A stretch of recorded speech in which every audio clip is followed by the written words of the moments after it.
Hello everybody, Pastor Randy here. We're in the garden, so I'm gonna go into some from pastor to homesteader here right now. I'm gonna show you some things because I've been a busy little bee so far.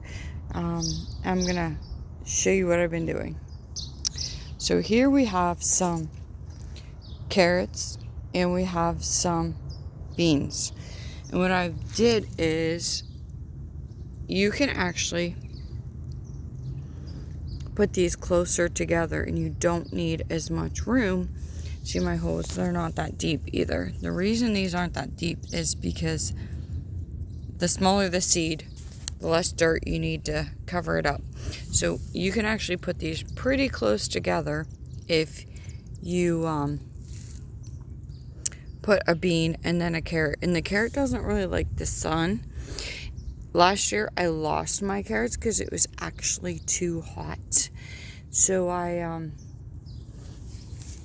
did every other one this time. We're going to see if that works and see if we have more success. We also have some potatoes over there. So my potatoes were here this last year. And we switched the potatoes and the beans because the beans were there. Because the potatoes take some stuff out of the ground and the beans actually put it back in. Is that not interesting? So you should actually rotate them every year. So these are actually being rotated. I have some, and I love when this happens, is there is a potato plant from last year that's coming up and an onion, which I'm going to leave. They're not really good friends with being mixed with this stuff, but we're going to see how it goes. I'm going to leave it anyways. We also have some garlic. That is our garlic coming up. We have quite a bit of garlic. And this here is actually a broccoli plant from last year that came up. I'm excited. I don't have to plant that. And that is tomato. I put the tomatoes down already because they were getting way too big in the house. So we have some tomato, we have our garlic, we have some broccoli, random broccoli. We got like 4 of them. And we got a bunch of potatoes. Then we have more potatoes over here, which I planted at a different time. This is exciting because they'll come up at a different time. You can actually, some people do that on purpose. It just happened because I planted some. I bought these the same place as I bought last year because I had success. And I have some onions in between. And Max and Mia gave me a bunch more. So I ended up planting them. And now we have, looks like I might have some coming up actually. Right there. We have some coming up. They gave me more, so we put more down. We're going to have some mad potatoes this year, which is good because last year I feel like we did not have enough. Now here's some tips. We have a light in here that keeps our little groundhog guy away. And we have our this rod here. This is just a broomstick with some copper on it. And my potatoes did very, very, very well with that on last year. And I'm excited to see. I'm actually going to go with 2 of them this year. We're going to see what happens with them. That's supposed to keep the bugs away. Some of them too. I don't know if that happened, but you know what? We're going to go for it. We have this random little flower here that I left. That's our pollinator. Sometimes you can leave. You don't want to. So I pretty much go weedless as much as possible. And I'll go into that in 1 second. But see the garlic, we got some. You can put your tomato plants right in between your garlic. They're friends. They like to grow that way from the research I did. And so we're actually going to do it that way this year. Since the garlic takes so much room, the garlic will not be ready till about July. You plant garlic in the fall, so it's been here since this fall. Now my carrots and onions over here, they went down at Red Moon, the big moon, and then we'll dig them up at the next Red Moon if we want to. They can stay in. I'll go through that when we get closer to it, but Last year I left them in here for a long time.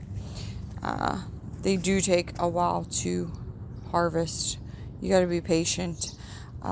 So we have that's going. This cardboard did me very well last year. I highly recommend it. Putting the cardboard in between is probably as beneficial as that copper rod over there. I don't know which one I could brag about the most. I barely had to weed last year because of the cardboard, and you cannot even tell that the cardboard was here last year. I did not dig any of it up. It actually decomposed and gave me composting, which is awesome. So if you do things like, people put more work into a garden sometimes than you have to. The biggest part of gardening is actually in the beginning when you plant everything. That's your biggest time of gardening, because you have to actually, put the seeds in. And so the carrots and green beans are direct sow, and I have bush beans going here. They are direct sow, so you put them directly into the ground. It's a little time consuming to put them in. Potatoes, you can kind of just do a trench and plop them in there. It's not as much work. Same with the onions, it seems like. But the carrots and green beans, they are taking a little bit more work. That's okay. And then I got the cardboard going down. But this is going to save me in the long run, because I barely had to weed last year. Only around the beans. I weeded a little bit around the potatoes. So I do have more cardboard I got to put down. I'll put it down along the edges, and I'll put it on the walkways. But I will leave around in between the plants empty. You do want some weeds in your garden. Believe it or not. It's good for pest control, and it does put some nutrients down, but you don't want it around your seeds or your plants. So once the plants start coming up, I will make sure that I pull all the weeds around the seeds out, but I will leave some of the weeds in here. Not a lot, but I do leave some. I don't overly... I don't get overzealous about pulling the weeds. I just pull some of them. And it's okay to have some. And it's good for them. Some people go weedless. They let their weeds go really big. I don't do that, and you do need to at least make sure they're not around the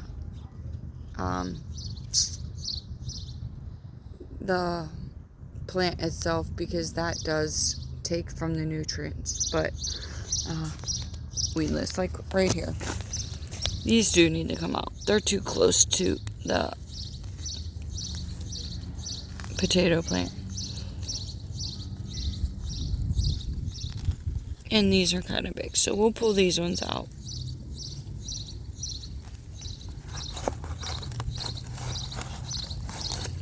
But as I said, you don't have to go overboard, which is nice. So just leave some weeds, pull some weeds. These ones actually have flowers too, so the flower ones are actually kind of good to have a little bit around. It brings some pollinators to the garden, and that's what we're. So leave some with the flowers if you have them. Don't pull too many. Don't leave too many. You gotta find your magic middle, but don't think you don't have time for a garden. The biggest, I've been putting this in for probably a month now, but I work out a little bit here and there, and the things will come up at different paces, so I can harvest at different paces, and it saves me some work. But just take a little bit of time here and there, a couple hours a week working it, a couple hours, probably, I would say a couple hours at the beginning of the week, a couple hours at the end of the week, and you're good. That's all you need. You don't have to, it's not a ton of work that you have to say, I can't garden and I don't have time for it. The most time that I put into it is planting it and harvesting it. In between, I pretty much let it go. I come out here and check it, pull a couple weeds here and there. That's it. And basically sometimes I'm just in here because I just enjoy it. and enjoy seeing what God gave me. And He wants us to be fruitful and multiply in all things. Gardening is a good way to be fruitful and multiply. It's also another good thing is, like, our food is so tainted, and we need to try to eat as good and as healthy as we can. So if you can't put like a whole garden in, it's okay. Just do what you can. I actually put more potatoes in this year than last year because we did not have enough potatoes. And I was watching another lady speak, and she's like, no matter how many potatoes we plant, we don't ever have enough. I feel like that could be the case here because after the fast, we lived off of potatoes, believe it or not. I don't know why, but we did. Somebody else did. Last year, we had just the one section I did, which is the section I have now, and maybe this year I think I have a few more in that section than last year. So we do have a little bit more in that section. That section's a little bigger, but look, see, I'm gardening. Last time I had a ton of dirt on my face too. So we did have a lot of potatoes. But they still weren't enough. And I did wait to dig them up as long as I could. One of the problems was they didn't get to stay in as long as they could have because we had a freeze early in the year, that earlier than we usually get in the year. That played a factor that I had to dig them up early, which was okay because I do have somewhere that you got to store them where they're kind of dark and cool. I did make a mistake and put them in. I didn't let them dry out. I had them all together. This year I will let them dry out before I actually store them. That's one thing I did. I had to dig them up early because the way it was a really hot summer last year. A lot of things didn't do good. My potatoes did very well. The reason I planted more is because we only had enough. We fed the church twice. We had mashed potatoes for something, and then we did potato soup. And it was like a day that we had a bunch of volunteers here, so it wasn't even the whole church. And then Pastor Rick and I ate some, and we gave some away when we, one day, some people were here when we were digging them up, and we gave some away. But we did not have nowhere near as enough. So we doubled what we had last year. We'll see how that goes. And we are expanding the garden this year. I can't wait. We will have some squash and stuff this year, not as much as last year. It's going to go on the outside of the garden this year, and we are expanding because I don't have room for the peppers and the fennel that are upstairs. After I planted fennel last year, I wanted just the seeds to actually can. I did not get to use them for canning last year, but I discovered fennel, and I absolutely love it.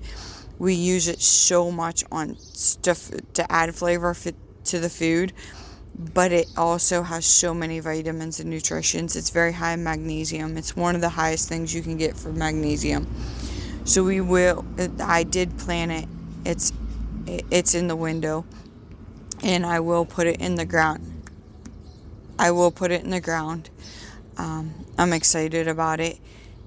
And we will have some peppers because we have tomatoes. And you gotta have peppers if you have tomatoes, only because you need salsa in that. But I tried focusing more on green beans and onions and garlic this year to try to get enough to see if I can get enough to last us the year, is one thing I wanted to try. Another thing is I also wanted to I want to focus on what I was successful at instead of doing more of a bunch of stuff. I'd rather have a lot of one or two things, and we do have friends that are planting some stuff in their garden, so we could trade off also if we need to. But this is just the way I felt to go, and I don't want to have too much of. I didn't want to have a bunch of stuff, but only have 2 or 3 tomato plants, 2 or 3 pepper plants. And I do want to try to, if I can have one good yield of green beans, it'll last me the year. But it'll also not just last me for the year, but I can also possibly can it. If I could get 2 years worth, that would be awesome. I don't know if I will, but we're going to try. One other thing I want to show you before I get off here is some leeks. They're growing on the sidewalk. I actually picked some of these already. I cut them. The bottom you don't eat. This part here, cut, rinse. They're like wild onions / leeks. You cut them up, rinse them, cut them up, and dehydrate them. And then you put them in the blender. They are excellent for onion powder. So we have a ton of onion powder. I'm going to do some more. That way there's some for the church. Might give some out. I don't know. We'll see how much I have after I do one more round. But that is a little bit homesteading. Since we're not having homesteading, I am bringing it to you on video. So that is your tips for today. We did a little bit of gardening, and I showed you a little bit of some gardening tips. Get your stuff in. It's not too late. But get your onions, get your potatoes in now. Carrots also. Don't wait. Try to do it the next 2 weeks if you can, because one reason is they are cooler. They like the cooler temperatures. You wait too long, you're not going to have them. They'll die. Broccoli also, I lost it last year. I planted it too late, and I planted after Memorial Day. It was too hot of a summer. It seems like this summer is going to be the same. That's why I got my tomatoes in. I lost them last year. It was just too hot. So they're in the ground, and we'll see how it goes. If it doesn't get too hot, that's okay, but I did have to cover them up last night. We had a frost, and they're doing good. We'll see how this year goes. I'll keep coming in and reporting in and giving you guys updates as we go on. I will see you later.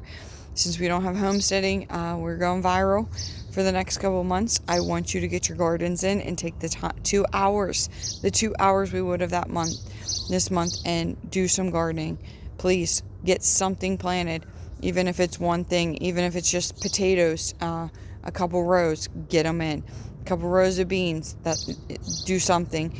We need to be eating at least one item if you can, as long as you can, that you actually planted yourself.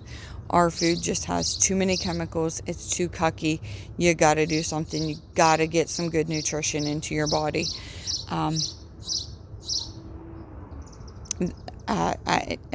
Maybe I'll do another video later on that, but do what you can. Even if it's just a little bit, it's worth it. Trust me. And I will see you all later.